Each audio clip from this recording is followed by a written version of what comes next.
Hey, Quasi-Random Farm, it's me again. Hope everybody's having a fantastic day. Just wanted to share another quick homesteading tip. So this is about feed fermentation. And I encourage everybody to do as much research as you can, find out what works for you or whatever you have available and what's most optimal. But quick note for feed fermentation. So fermenting your feed has a couple of benefits. Not only do you preserve vitamins that are just naturally in your grains and your seeds and feed and other mess, but you also create and proliferate new vitamins and new minerals to help the chickens that they need to stay healthy.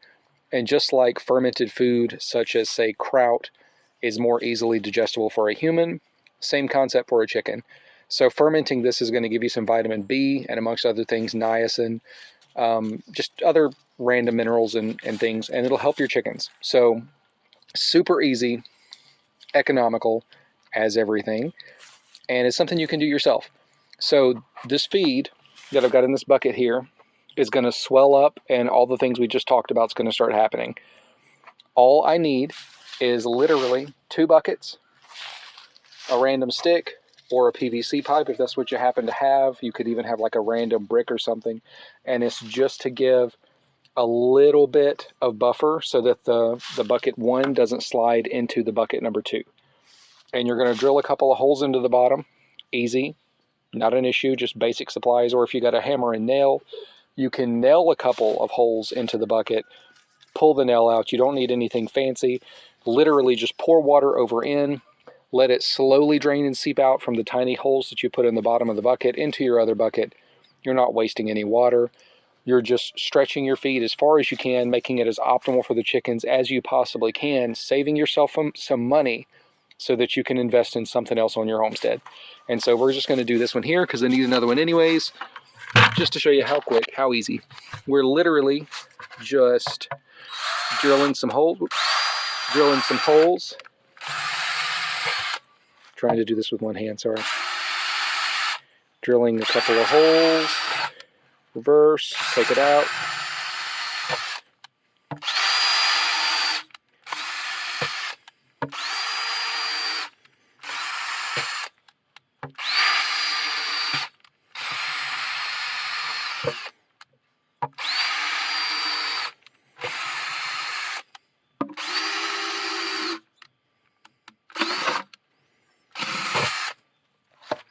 And I'm going to do one in the side down here.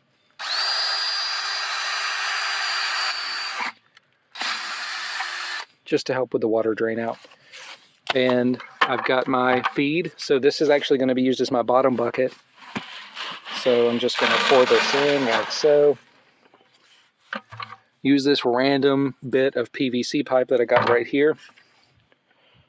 So since I did a hole in the side, I'm going to set it for optimal draining. Make sure it doesn't flip over, of course.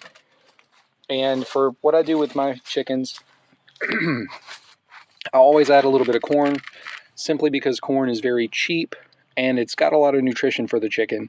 It'll break down over time, let them metabolize all that extra stuff. It's chilly out here. But anyway, then I use some of the standard chicken crumble. I'll use seeds. If there's a deal on some lentils at the grocery store, I'll even sprout lentils. Let that ferment in here to give the chickens just a variety, just a little bit of extra stuff. And so then this is as simple. Got a bucket of water. We're going to pour this. I'll try to do it with one hand.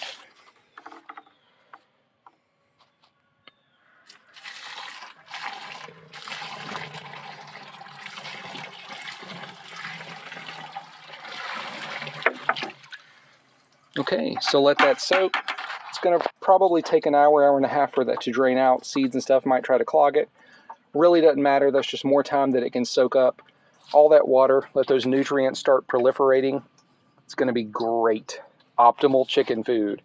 And it's optimal for your finances as well. And so as you can see, this takes a very small amount of space. And your setup for this, as with everything, couple of dollars. So right here, I've got 5 buckets. You figure 25 bucks, got your bucket set up. I'm using an old scrap piece of wood. and a scrap piece of PVC. So my cost burden going into this is non-existent. You also figure you can use your buckets for other things, multi-purpose, after this is done. Patch the hole in the bottom. But anyways, so I've got these buckets set up. I can use this and recycle every single day. So let's say tomorrow we're going to feed them this feed. All I'm going to do is just shift it down. So the day after, that would be the starting bucket. And we're going to fill this one back up full of feed, dump more water, let it ferment. That'll give it a good 48 hours to get really, really good and delicious for the chickens. And then we'll just keep doing the same thing every day, again and again.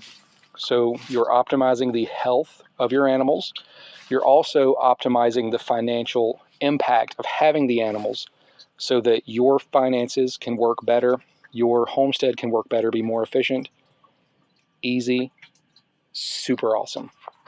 All right, thanks for tuning in. Remember to like, share, and subscribe. I hope everybody has a fantastic day, and we'll see you next time.